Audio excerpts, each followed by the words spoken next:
श्रीमन नारायण लक्ष्मी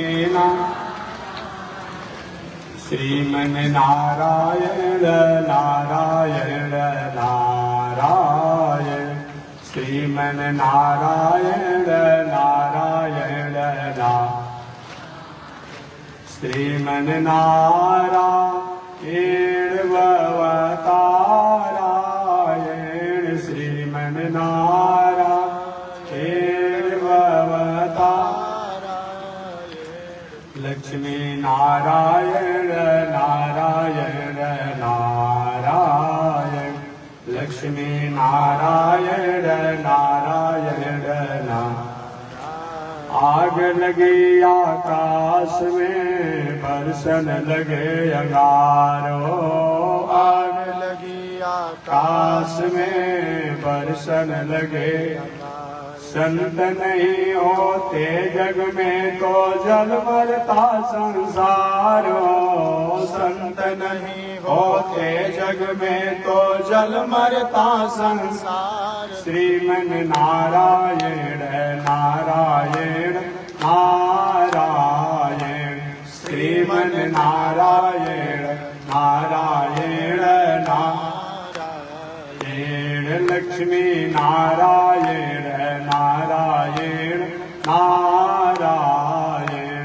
लक्ष्मी नारायण नारायण नारायण तनी देखी रघुनाथ जी हमारी ओरिया तनी देखी रघुनाथ जी हमारी ओरिया तनी थाकी रघुनाथ जी हमारे ओरिया तनी ताकी रघुनाथ जी हमारी ओरिया बगसर में आके रवा तड़का के मरनी बगसर में आके रवा तड़का के मर गौतम नारी अहिल्याक तरनी गौतम नारी अहिल्याक तन देखी रघुनाथ जी हमारी ओरिया तनी देखी रघुनाथ जी हमारी ओरिया तनी ताकी रघुनाथ जी हमारी ओरिया तनी ताकी रघुनाथ जी हमारी श्रीमन नारायण नारायण नारायण लक्ष्मी नारायण नारायण नारायण बोलिए श्री लक्ष्मी नारायण भगवान की भास्कर भगवान रामानुजाचार्य स्वामी जी महाराज की विश्ववंद्याचार्य श्री त्रिदंडी स्वामी जी महाराज की हरि ओम शांति शांति शांति अनंताचार्य कृपया वेदांत द्वयपारगम रामकृष्णांग्रिसज भक्तम विश्वक्षेण मुनिं भजे कासायम यज्ञ सूत्र सुचिव पुषि तथा रास्ता तस्वीरों में बढ़ जाएगा ना रास्ते बढ़ जाएगा रास्ता छोड़ दीजिए कासायम यज्ञ सूत्रम शुचिव पुषि तथा चोर्ध्वपुण्ड्रम च वाले यस्यास्ते दक्षहस्ते कलिकुमति गिरीन्द्रेन्द्र वज्रम त्रिदण्डम संसाराग्नि प्रशान्त्यै मृतजलममलं दारुपात्रं पवित्रं श्रीविश्वक्सेन सूरे पदकमलयुग श्रेयसे संश्रयामि लक्ष्मीनाथ समारम्भा नाथयामुनिमध्यमाम् अस्मदाचार्यपर्यन्ता वन्दे गुरुपरम्परा नारायणाय विद्महे वासुदेवाय धीमहि तन्नो विष्णु प्रचोदयात् महालक्ष्म्यै विद्महे विष्णुपत्न्यै च धीमहि तन्नो लक्ष्मी प्रचोदयात् तन्नो लक्ष्मी प्रचोदयात्। परमाराध्य श्री लक्ष्मी नारायण भगवान नित्य वंदनीय पूज्य गुरुदेव श्री त्रिदंडी स्वामी जी महाराज के जुगल चरणों में कोटि नमन। भगवत भागवत आचार्य कई कड़ज पारायण महानुभाव पावन भूमि पर पावन कथा को आप श्रवण कर रहे थे। आज से 2-4 शब्दों को मैं निवेदन करूंगा। मानव जीवन में अगर बुद्धि विवेक का उपयोग न किया जाए तो मानव जीवन का कोई पहचान नहीं होता है। जीवन में हमारे पास धन होना जाना, बल हो जाना, पद होना, प्रतिष्ठा होना, मान सम्मान होना अच्छी बात है, लेकिन सभी का उपयोग हमें बुद्धि और विवेक से होना चाहिए। ऐसे भी नीतिकारों ने कहा है कि बुद्धि जस्य बलम, बुद्धिमान व्यक्ति कहीं भटकता नहीं, कहीं न कहीं से अपनी व्यवस्था कर लेता है। और लोग हो सकता है कहीं अपने साधनों के रहने के बाद भी अपने जीवन यापन को करने में किसी प्रकार की विषम परिस्थितियों का शिकार बन सकते हैं, परंतु बुद्धिमान व्यक्ति अपने बुद्धि द्वारा काम चलाता है। इसलिए बुद्धि होना चाहिए। और बुद्धि केवल सांसारिक बुद्धि नहीं, सांसारिक बुद्धि तो बहुत से लोग हैं। एक चूहा भी है, संसार में रहता है। आप लोग 2-4 खिड़की का 2-4 द्वार का मकान बनाते हैं, और चूहा जो है सैकड़ों द्वार खिड़की वाला मकान बना देता है। तो बुद्धिमान हो भी आपसे अच्छा। आप लोग बहुत बड़े आदमी होंगे बुद्धिमान, तो धान को, गेहूं को, चावल को रखेंगे। चूहा क्या करता है? धान के बाले को काट कर रख देता है, गेहूं के बाले को काट कर रख देता है। आपसे उस मामला को बुद्धिमान अच्छा है। ये केवल संसारिक बुद्धिमान होना ही हमारी बुद्धि का परिचय नहीं है। हमारा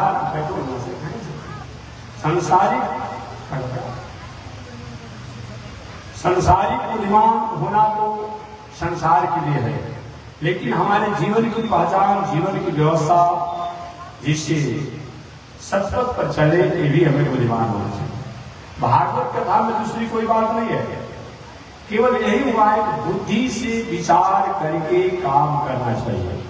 जब भी जिन लोगों ने बुद्धि से विचार नहीं किया, बहुत कुछ होने के बाद भी कुछ नहीं रहा। जिन राजा परीक्षित की हम कथा सुनते हैं कि बुद्धि की तो बात है। इतना बड़ा वैभव था, राजा थे, वैभवशाली थे, बुद्धि से उन्होंने अपने का उपयोग नहीं किया, और बुद्धि से उपयोग नहीं करने के कारण अस्मिता के, अविवेक की, असहनता के शिकारी बन गए। आप कथा सुने होंगे, राजा परीक्षित को क्या चीज की कमी थी? कुल नाम भी प्रतिष्ठित था, वैभव ऐश्वर्य भी था, लेकिन एक संत की परीक्षा लेने में कहीं न कहीं अपनी बुद्धि का सदुपयोग नहीं किया। परीक्षा लेनी चाहिए संत की। किस प्रकार की संत की परीक्षा हो? संत की परीक्षा संस्कार से हो, सदाचार से हो। संत में जो भी सदाचार हो, संस्कार हो, उसको सुन करके, जान करके हम अपने जीवन में प्रशंसा को बढ़ाते हैं। ऐसा परीक्षा ना जिस परीक्षा के माध्यम से किसी का उपहास, और उसमें भी संत और शास्त्र की कभी तो उपहास की बातें नहीं करना चाहिए। संत और शास्त्र का उपहास करने का परिणाम अच्छा नहीं होता। आपने सुना होगा, बृहस्पति जी बहुत बड़े दर्शन के प्रणेता कहे जाते हैं। इन्होंने आज जो 4 वाक दर्शन है, जो नास्तिक दर्शन इसको कहते हैं, ये नास्तिक दर्शन, 4 वाक दर्शन जो है, इनके अनेक और भी आचार हुए हैं। उनमें कहीं न कहीं बृहस्पति जी का बहुत अग्रणीय नाम आता है।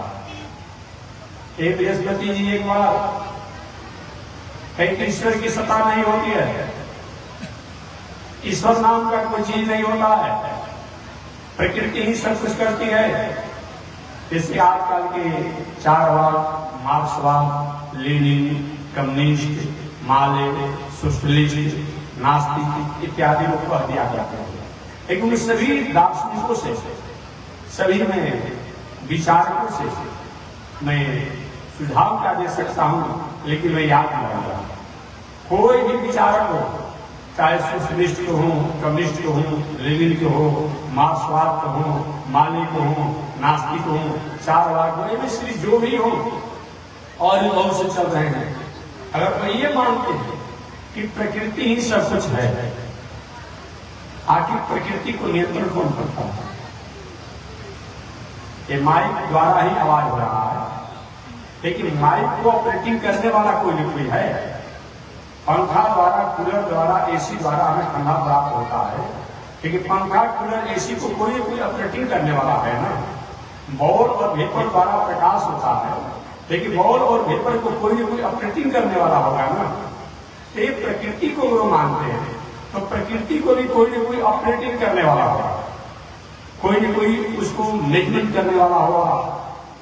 कौन है भाई? उसी को प्रकृति पुरुष कहा जाता है। इसलिए बृहस्पति जी ने सबसे प्रथम बार नास्तिक दर्शन किया, ईश्वर की सत्ता नहीं होती है। क्या हुआ? ऐसा विसंगतियों में फंसे कि कहने में संकोच होता है।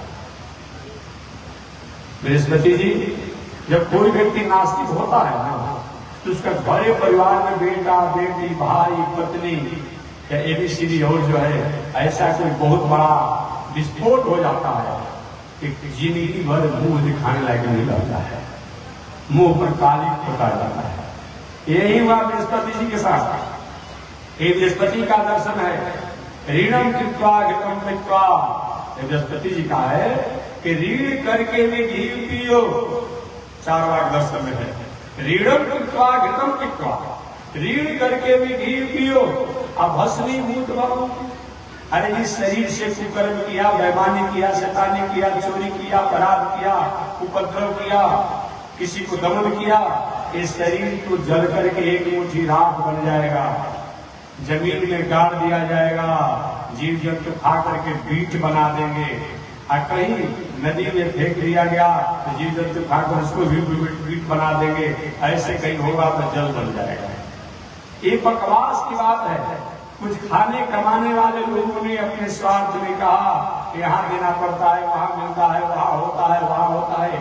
ये प्रथम बार एक बृहस्पति जी ने 4 लाख दर्शन में के बाद कहा। मैं बिना एक बार और निवेदन करूंगा, क्या सही है केवल इस शरीर के लिए हम सब कुछ काम करते हैं, जो आज कुछ नास्तिकों द्वारा से कहा जाता है?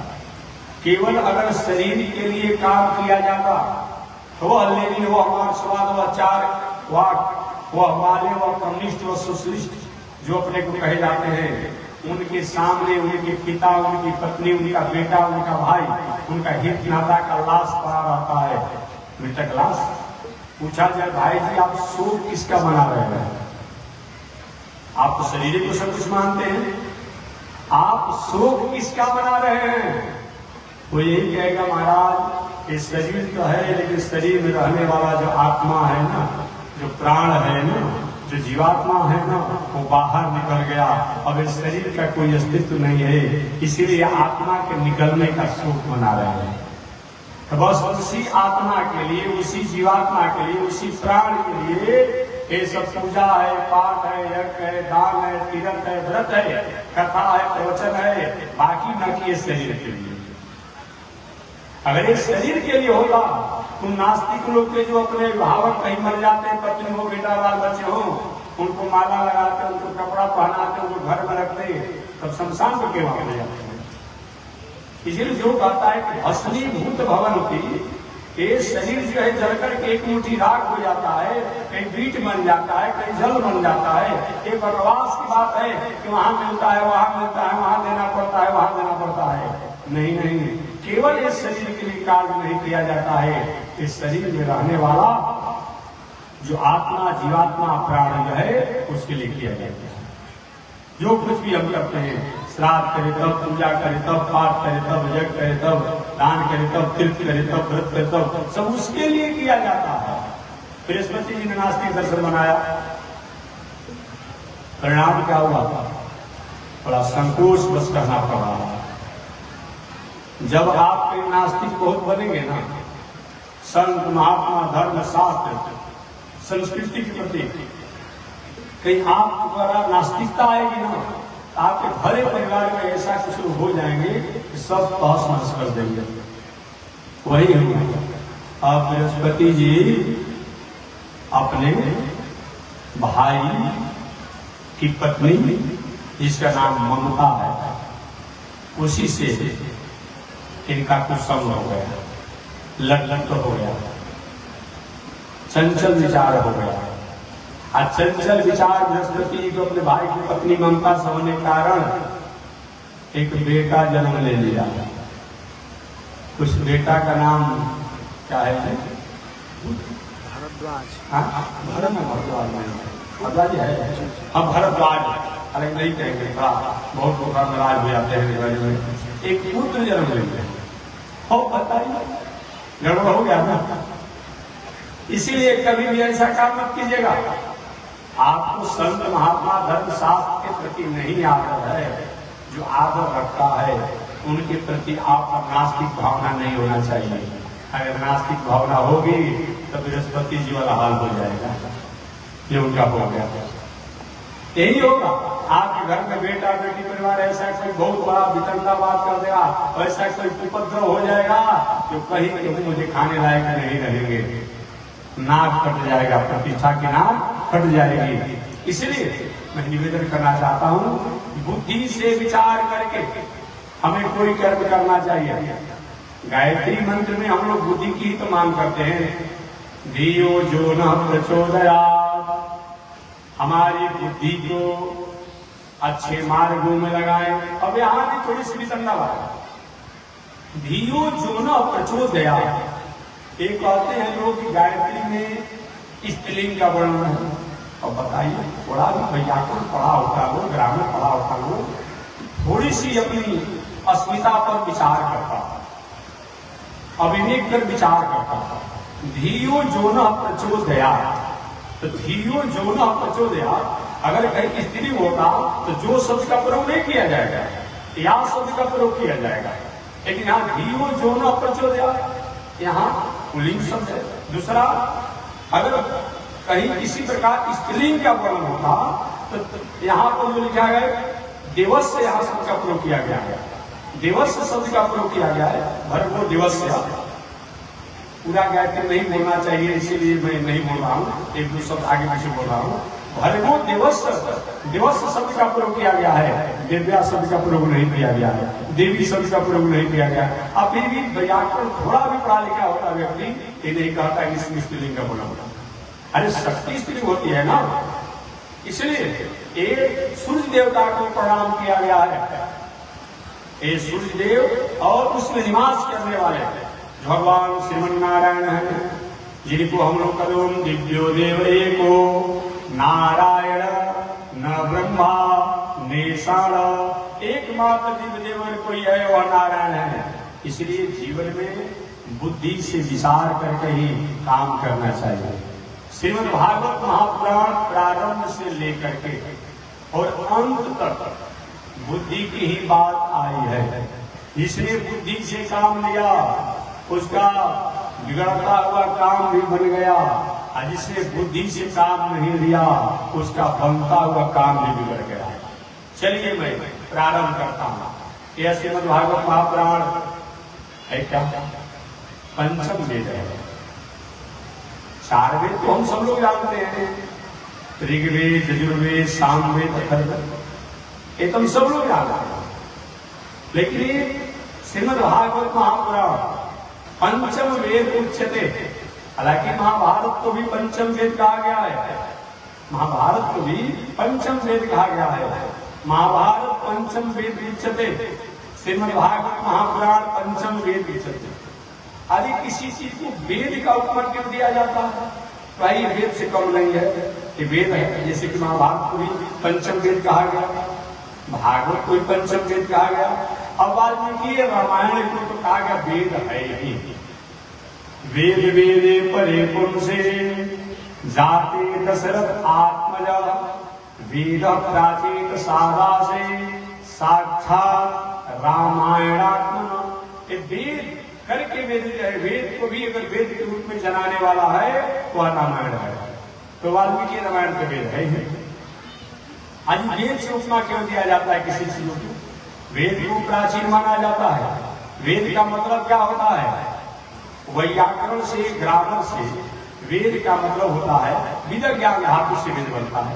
ज्ञान, ज्ञान का मतलब ईश्वर, ज्ञान का मतलब परमात्मा, ज्ञान का मतलब भगवान, ज्ञान का मतलब सृजनकर्ता, ज्ञान का मतलब सृष्टि का नियामक, सृष्टि का नियंता, सृष्टि को संचालन करने वाला, सृष्टि को प्रकाशित करने वाला।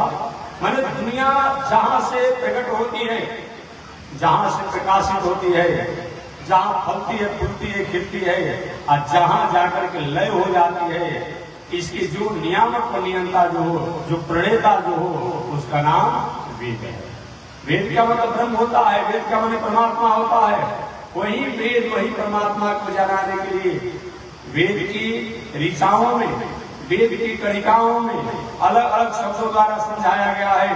बाकी वेद का मतलब ब्रह्म होता है, परमात्मा होता है।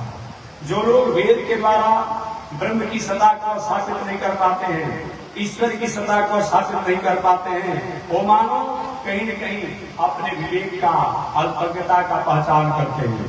आज एक नया वैदिक रूप निकाल दिया है। अब एक जगह में जा रहा था, एक व्यक्ति ने हमको किताब दिया और उस किताब में लिखा था स्वर वेद। अब बताइए, और स्वर वेद बना दिया।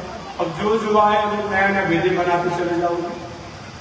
कौन व्यंगम जो कौन जो का है बयान, मन से लेना थोड़ा उदास लगता है, कोई कहना पड़ जाता है। और स्वर वेद बना दिया लोगों ने। अरे भाई, ये वेद का एक कड़ी है, ये योग एक कड़ी न है। जैसे हमारे आपके शरीर में पैर हैं, हाथ हैं, आंख है, कान है, नासिका है, दांत है, ओठ है, मुंह है, ये सब अंग है।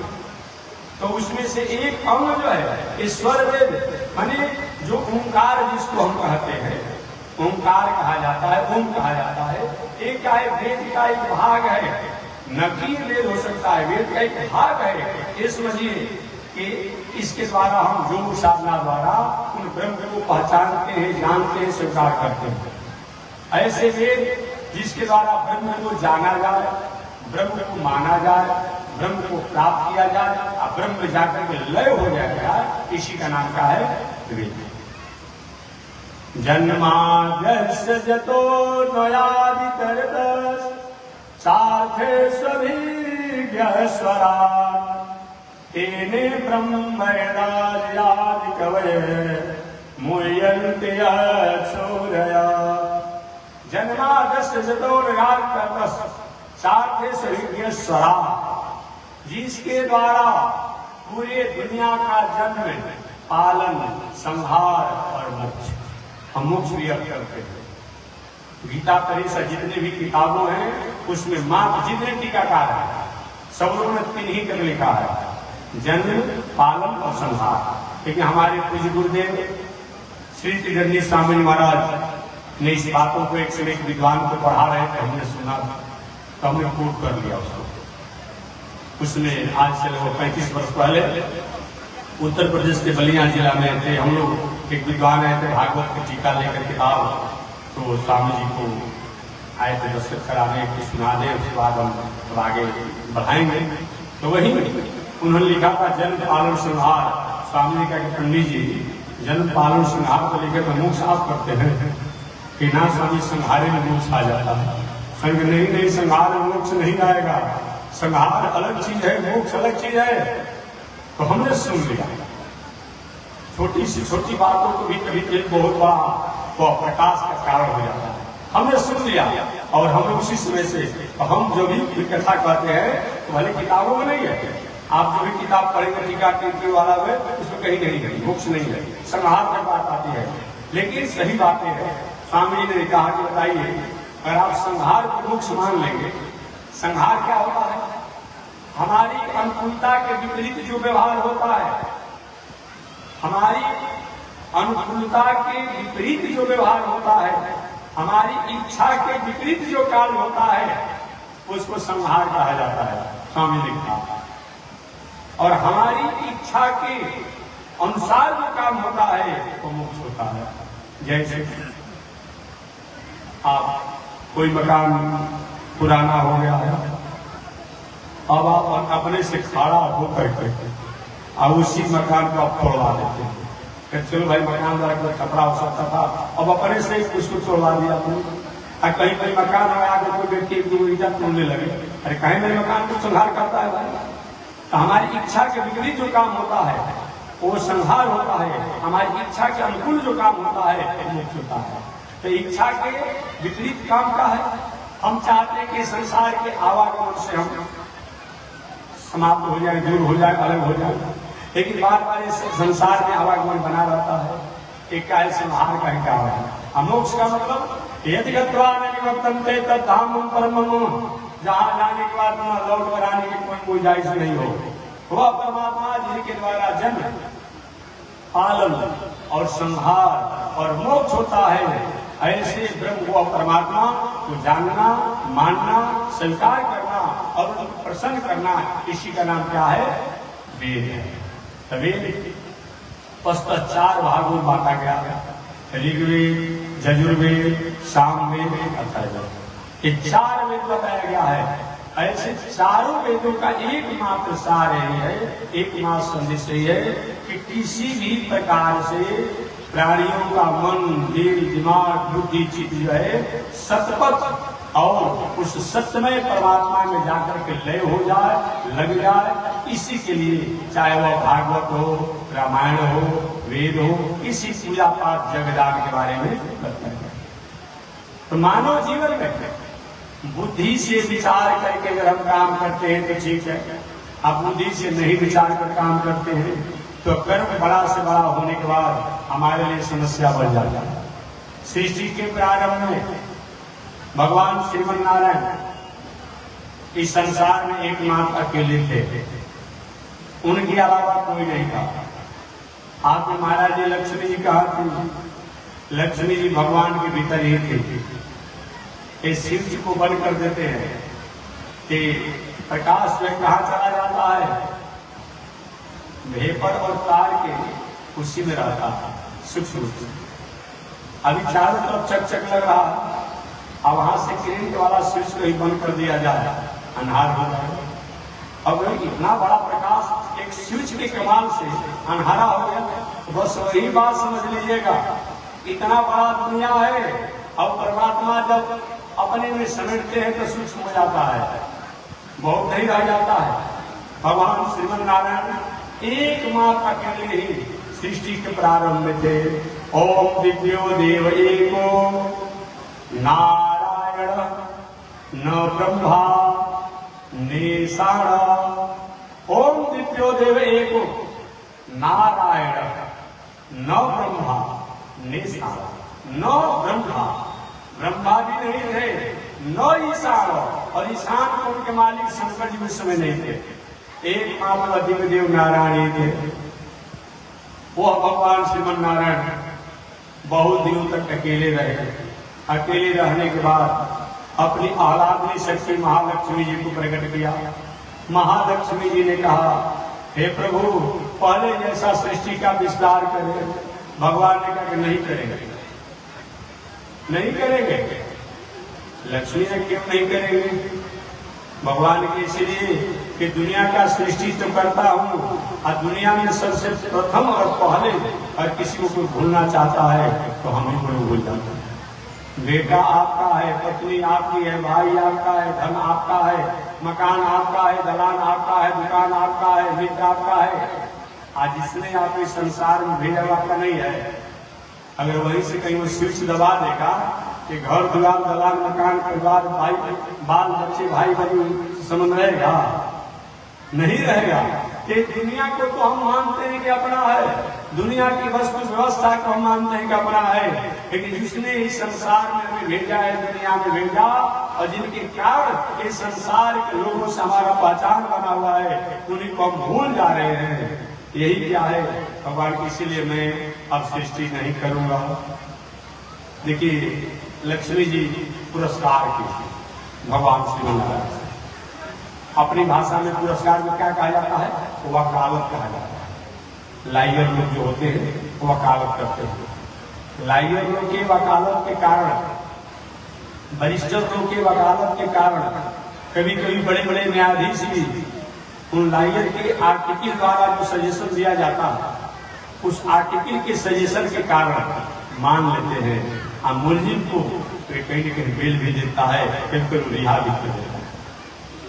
लक्ष्मी ने कहा कि प्रभु आप कहते कि नहीं, ये लोग हमारी बात नहीं मानते हैं, और तो हम सृष्टि पहले जैसा नहीं करेंगे। फिर भी है काफी का बदनामी किसकी होती है? जिसका नाम होता है, नामी की ही बदनामी होती है। जो बदनामी है उसका बदनामी क्या होगा? नामी की बदनामी होती है। बदनामी तो बदनामी है। दूध फट जाएगा अपने से, फाड़ेंगे तो मिठाई भी बना देंगे। दूध फट जाएगा, उसमें अगर व्यंजन मिठाई का बनाएंगे भी तो उसमें दुर्गंध आएगा, स्वाद नहीं रहेगा। अपने से दूध अगर फट जाए और उसका मिष्टान का व्यंजन मिठाई का व्यंजन बनाएंगे तो दुर्गंध आएगा, तो स्वाद नहीं आएगा। दूध फाड़ कर बनाएंगे तो स्वाद आ सकता है। अब माथा कहीं खाटा हो जाए तो बिगड़ेगा। कुछ नहीं हुआ तो पशु को पिला देंगे नमक डाल करके, नहीं तो कढ़ी बना देंगे और कढ़ी में माथा को डाल दिया जाएगा। जिसकी नाम है उसी की बदनामी है, और जिसकी नाम नहीं है उसके बदनामी का कोई मतलब नहीं होता है। हमेशा हम एक बात निवेदन करते हैं कि कोयला के काम करने वाला व्यक्ति, पूरा शरीर में उसको कालिख लपटाया हुआ है कोयला का, एक भी व्यक्ति रास्ते में नहीं मिलता है पूछने वाला कि कालिख कहाँ से लग गया। लोग जानते हैं कि कोयला का काम करता है।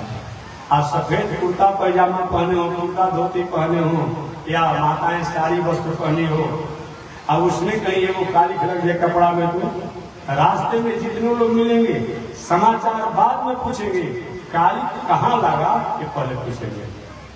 जबकि कालिख जो कोयला में काम करने वाला व्यक्ति के शरीर में कपड़ा में अधिक लगा हुआ है, मुझे कोई पूछने वाला नहीं है। और कपड़ा जो पहना है व्यक्ति कालिख के कोना में किनारे थोड़ा सा लगा है, एक पूछने वाले सैकड़ों लोग मिल जाते हैं।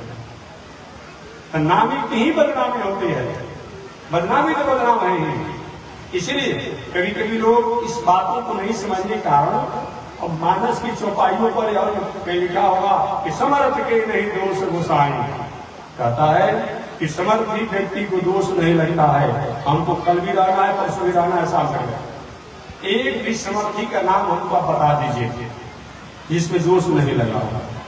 एक भी समर्थी का नाम बताइएगा हमको जो दोष नहीं लगा होगा, समझा दीजिए। और मैं विचार का नाम बताता हूं, कल हमको आप बताइएगा कौन ऐसा समर्थी हुआ जिसे दोष नहीं लगा। आप दशरथ जी को समर्थी मानते हैं ना? चक्रवर्ती सम्राट थे, 200 दिशा में रख जाता था उनका। दशरथ जी को शब्दवेदी बाण का दोष लगा कि नहीं लगा?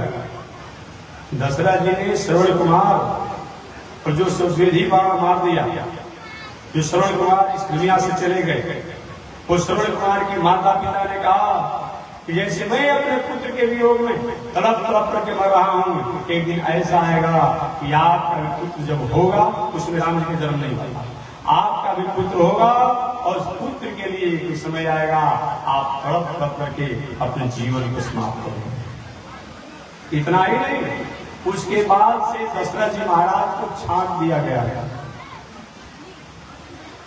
उस समय राजाओं का 2 टीम हो गया था।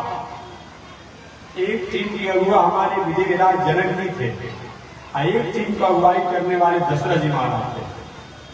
दशरथ जी और जनक जी में दोनों में 36 का आकाश होता था। कैसे कुछ प्रमाण है?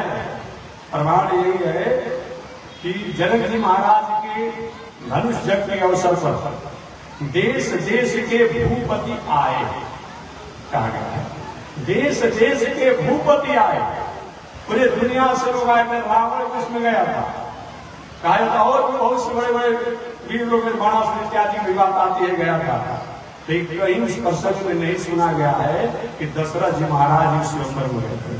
अरे भाई जो स्वयंवर में गया तो क्या सब विवाह करिए थोड़े गया था? अरे विवाहों में किसी के लड़का लड़की विवाह में जाता है, अब लड़का का विवाह है वर पर से कोई गया तो सब लोग थोड़े लगे विवाह करने के लिए जाता है। नहीं बहुत तो विवाह देखने जाते हैं, विवाह का मंगल करने के लिए जाते हैं।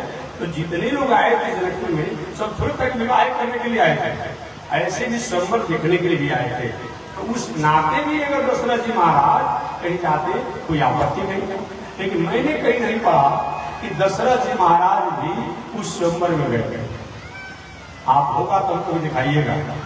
देश देश के भूपति आए, सब लोग रावण इत्यादि प्रवृत्ति के लोग आए, लेकिन दशरथ जी महाराज जनक जी के धनुष यज्ञ में नहीं गए थे, क्योंकि दशरथ जी को छांट दिया गया है।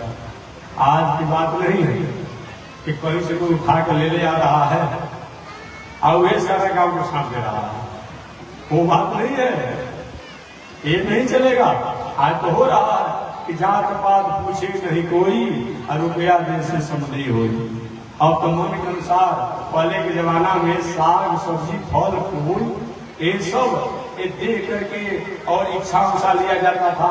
आज तो विवाह भी अपने अपनी इच्छा के अनुसार हो रहा है, न कुल से मतलब, न खानदान से मतलब, न संस्कार से मतलब, न किसी प्रकार से कोई मतलब नहीं, बस पसंद हो गया ले लें, उसका परिणाम आपके साथ रहेगा, हमको क्या मतलब, हमको कोई मतलब नहीं। लेकिन अच्छी बात नहीं है, ये अगर हो रहा है ऐसा समाज में तो अच्छी बात नहीं है। जिस अभिभावक माता पिता ने आपको पढ़ा लिखा करके बड़ा आदमी बनाया है। अभी कल ही हमारे पास एक प्रश्न आया था, एक अच्छे विद्वान थे और उन्होंने कहा महाराज जी पढ़ लिख नौकरी भी कर रहे हैं, लेकिन अभी हम लोग विवाह करना चाहते हैं, सब तैयारी भी करते हैं, विवाह नहीं करना चाहते हैं। तो हमने कहा उसी से पूछिए ना कि तय कर लिया होगा, समझ लीजिए। और वो बैठा करने का आया था तो चुपचाप बोलने नहीं क्या, अब बताइए ये कोई मतलब होता है जी? नहीं, मेरा आग्रह होगा आप लोग से, देवियां जो आपको पढ़ने लिखने वाले हो, आप इंजीनियर बन जाओ, डॉक्टर बन जाओ, वैज्ञानिक बनो, खूब ऊंचाई पर पहुंच जाइए आप लोग। और जो भी हमारे होनहार हैं, जो अपने को कहलाने वाले बालक हैं, भविष्य के गार्जियन बनने वाले हैं, उनसे भी मेरा एक सुझाव होगा, आप खूब पढ़िए, खूब पढ़िए, खूब विकसित होइए, बड़े बड़े पदों पर प्राप्त के देश को चलाइए, विदेश को चलाइए, पूरे दुनिया को चलाइए। आप ऐसा आविष्कार कीजिए कि चंद्रमा और ग्रहों पर भी आपका जो तकनीकी वो वहां पहुंच जाए। इसके लिए धन्यवाद और मंगल कामना है। लेकिन जिन आपको पढ़ा करके लिखा करके इतना बड़ा इंजीनियर डॉक्टर वैज्ञानिक बनाया, उनकी भावना को भी आपको जरूर याद रखना चाहिए कि पिता की इच्छा है कि विवाह का अवसर पीला गमछी बांध करके, पीला कपड़ा पहन करके समधी साहब बने, या बीच में कुछ उपद्रव कर देते हैं।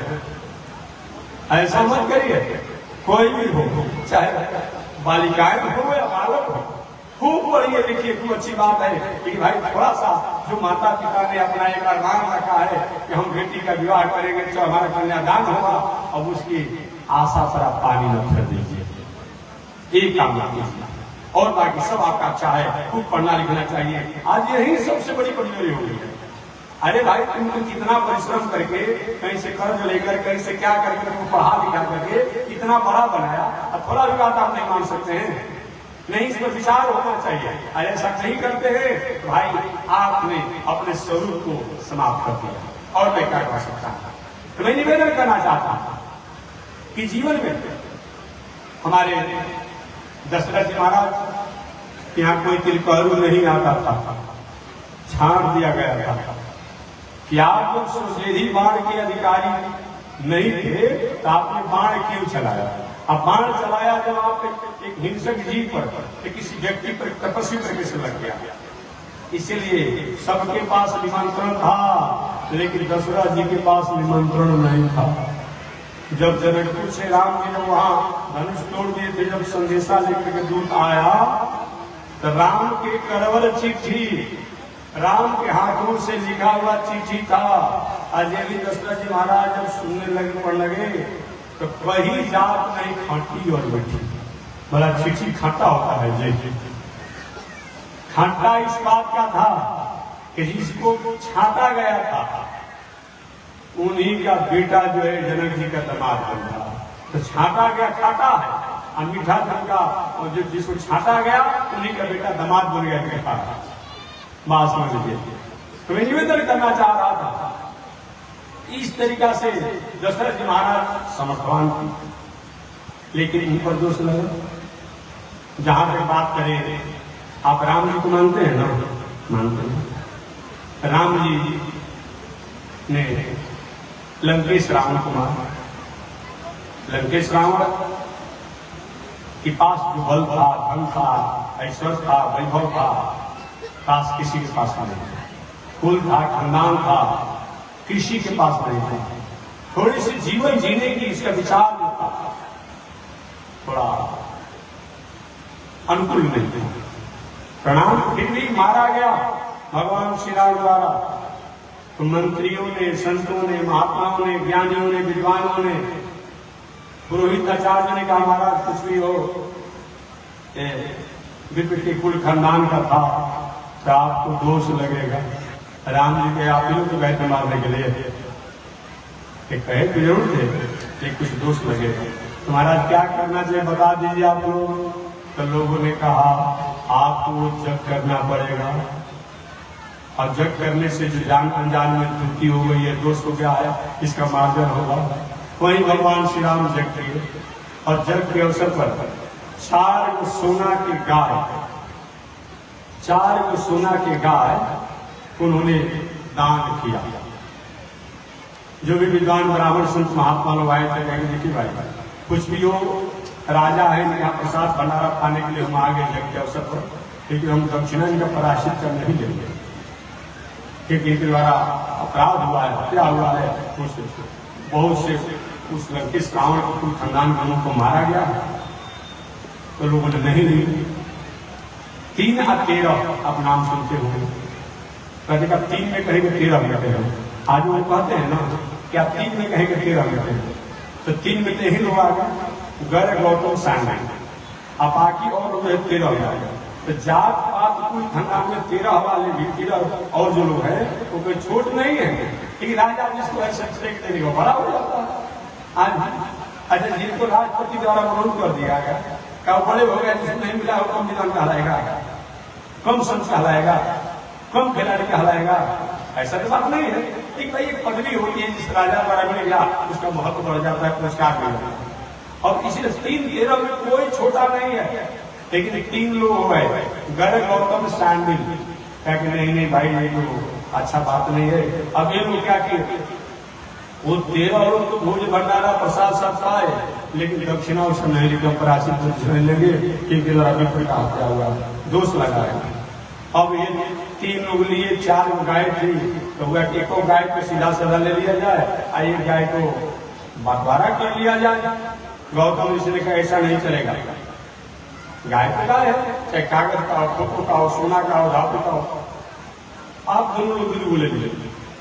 घर ऋषि आप लोग ले लीजिए और सांडिल ऋषि आप लोग ले लीजिए, हम नहीं लेंगे, हम नहीं लेंगे। और यही पे लोगों से ईर्ष्या कर दिया लोगों ने, और बाद में को माया के गाय द्वारा कलंक लगाया कि था आप जानते होंगे। और उसी कलंक को धोने के लिए गौतम ऋषि को तपस्या करके गंगावरी गोदावरी तीर्थ में प्रयाग, गोदावरी नदी को प्रकट करके, और जो माया के गाय का कलंक लगाए थे वो गाय को गौतम ऋषि ने अपनी तपस्या द्वारा गोदावरी को प्रकट करके तो नासिक में है। और पुनः उन्होंने कुछ ब्राह्मणों को थोड़ा सा उदास भाषा भी बोला गौतम ऋषि ने, जाओ जो लोग नाराज मत हुए, जो लोग जजमनिका करने वाले पंडित जी हैं, थोड़ा कहने में संकोच लगता है कि इसको किसी आ जाता है कहे साहब बोलते हैं, जो जजमनिका करने वाले पंडित जी हैं, हम थोड़ा सा अपने तरफ से जोड़ देंगे, भाई उनका कुछ कहे हैं कि हम अपने तरफ से जोड़ देंगे कि जो जजमनिका करने वाले पंडित जी हैं अगर केवल जजमनिका वृत्ति पर रहेंगे और उसमें से थोड़ा सा कम से कम 25% दान पुण्य नहीं करेंगे तो शरीर से कमजोर रहेंगे। देखते हैं कितना भी वो जजमनिका करने वाला ब्राह्मण तेज नहीं कर पा रहे, काहे पापी है, कुकर्मी है, विचारी है, भ्रष्ट आदमी है, और सबका संकल्प लेते हैं कायिक, वाचिक, मानसिक, संसर्गिक जितना पाप किया है पूर्ण जिला अपने कपाल पर भूगी। अरे भाई पापी लोग तो संकल्प कराता है और क्या कराता है, 5 रुपया 10 रुपया में संकल्प कराएगा। इसलिए जो भी ब्राह्मण देवता है जो जजमनिका वाले, उनको कम से कम जो मिले ना उसमें से कुछ न कुछ परसेंट कहीं सार्वजनिक जनहित में लगा देना चाहिए, नहीं तो उसका तो मार्जन हो जाएगा और उसका दोष जो है आप और आपके घर परिवार इत्यादि पर कोई भी प्रभावित हो जाएगा। गौतम ऋषि ने थोड़ा सा दास भाषा बोला और आगे पुनः ये दोनों लोग आज भी सांडिल ऋषि और गर्ग ऋषि इस भावना के चलते उदास रहते हैं कि गौतम द्वारा ऐसा किया है। तो नहीं कहा कि राम जी इतने बड़े उन पर दोष लगा, कृष्ण भगवान को दोष नहीं लगा।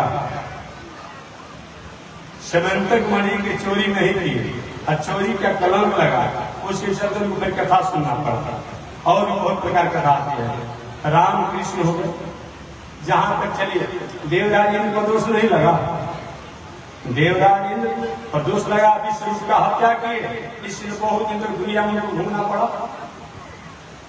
सूर्य और चंद्रमा को दोष नहीं लगा, एक ग्रहण जो लगता है सूर्य और चंद्रमा में क्या करते हैं हम लोग, मंदिर के कपाट बंद कर देते हैं, फिर भी नहीं विश्वास होता है तो मूर्ति को मल मल करके स्नान कराते हैं कि नहीं कहीं न कहीं किसी तरह से उनका छाया हवा आ गया होगा, फिर भी मलते हैं। जब किवाड़ी बंद हो जाता है अब तो वो मल करके स्नान कराया जाता है, मूर्ति में दोष आ गया होगा।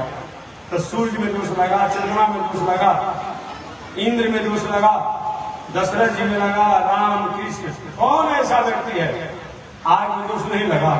शमशान के आग से अपने लड़का के विवाह माहौल करेंगे, दोष है कि नहीं? गंगा जी में दोष नहीं है, गंगा जी में दोष नहीं लगा है।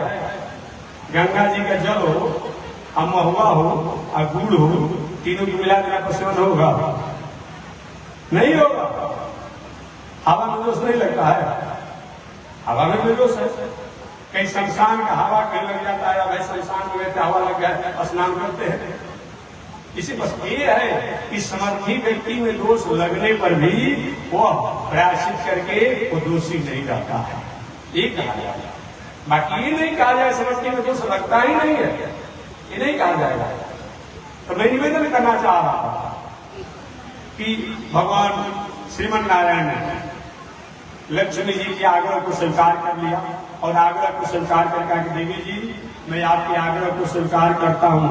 क्योंकि लक्ष्मी ने कहा कि प्रभु बदनामी उसी की होती है जिसका नाम होता है, और जिसका नाम ही नहीं है उसका बदनामी कैसे। इसलिए आप कहते हैं कि मैं सृष्टि नहीं करूंगा, ऐसा मत कीजिए, आप सृष्टि कीजिए।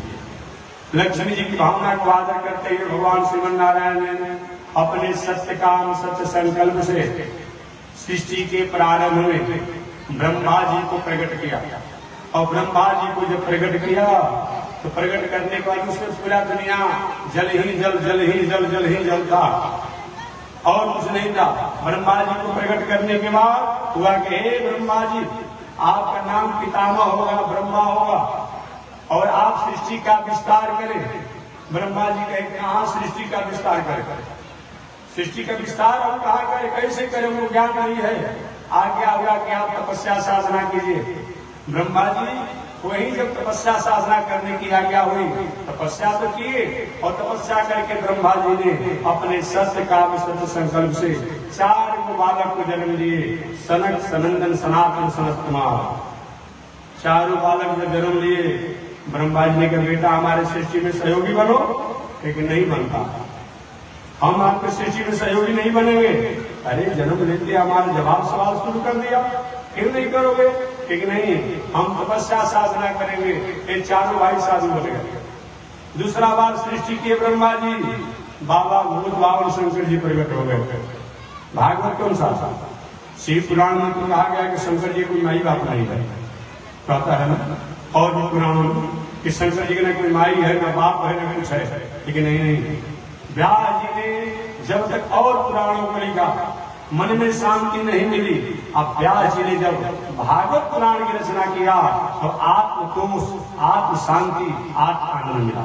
वही भागवत महापुराण के अनुसार ब्रह्मा जी के दूसरे पुत्र के रूप में अगर कोई है तो शंकर जी का नाम आता है। कभी इच्छा हो तो आप लोग पढ़ लीजिए किताब में भागवत को। ब्रह्मा जी के सृष्टि में दूसरे नंबर पर कोई हुए वो भूत बावन शंकर जी जन्म लिए। भूत बावन शंकर जी जब जन्म लिए तो जन्म लेते ही हुआ कि मेरे लिए काम क्या बनता है। ब्रह्मा जी ने कहा बेटा मेरे सृष्टि में सहयोगी बनो। और भूत बावन शंकर जी सांप, बिच्छी, भूत, प्रेत, सागनी, डाकनी, बाघ, सिंह, उड़ार इत्यादि हिंसक भयावह इन प्राणियों को सृष्टि कर दिए। ब्रह्मा जी कैसे सृष्टि को बन किए? आपने बुद्धि से काम नहीं लिया है, यही में बताना है। आपने बुद्धि से विचार का काम नहीं लिया है। ये जो आपने सृष्टि किया है वो हमारी सृष्टि को निकल जाएगी, समाप्त कर जाएगी। लेकिन जो हो गए सो हो गए, अब वो कहाँ जाएंगे? आगे का क्या करे? ब्रह्मा जी कभी जाकर तपस्या करें। वहीं जाकर के भूत बावन शंकर जी तपस्या करने लगे। और तपस्या करने पर उन्हें 11 रुद्र और 11 रुद्राणी को शंकर जी ने प्रकट किया। इस प्रकार 12 रुद्र और 12 रुद्राणी हुए। आगे चल करके ब्रह्मा जी ने 10 ऋषियों का सृष्टि किया।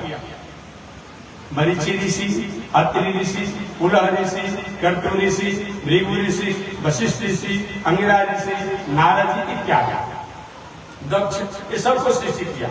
ब्रह्मा जी ने कर्दम ऋषि को भी प्रकट किया। ब्रह्मा जी ने एक कन्या को भी प्रकट किया, जिनको हम लोग सरस्वती देवी के नामों से जानते हैं।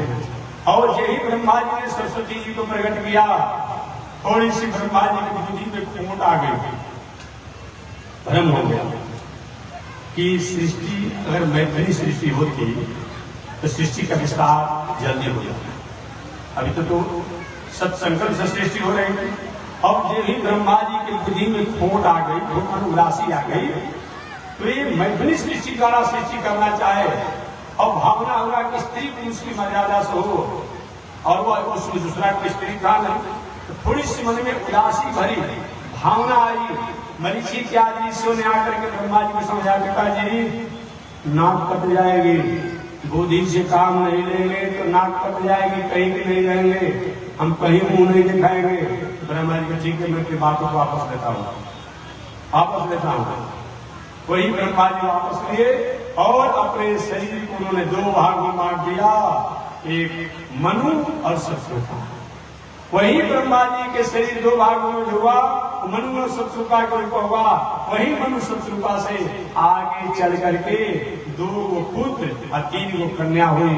इन 2 पुत्रों का नाम पड़ा प्रिय व्रत और उदान भाव, और 3 कन्याएं हुई आकृति, देवहूति, हमें निवेदन करना चाह रहा कि जब जब भी हमारे जीवन में बुद्धि की अभाव होता है, बुद्धि पर विचार नहीं करते हैं, तो हमारे पास साधन तो होते हैं, संसाधन तो होते हैं, लेकिन जीवन में शांति नहीं रहती है।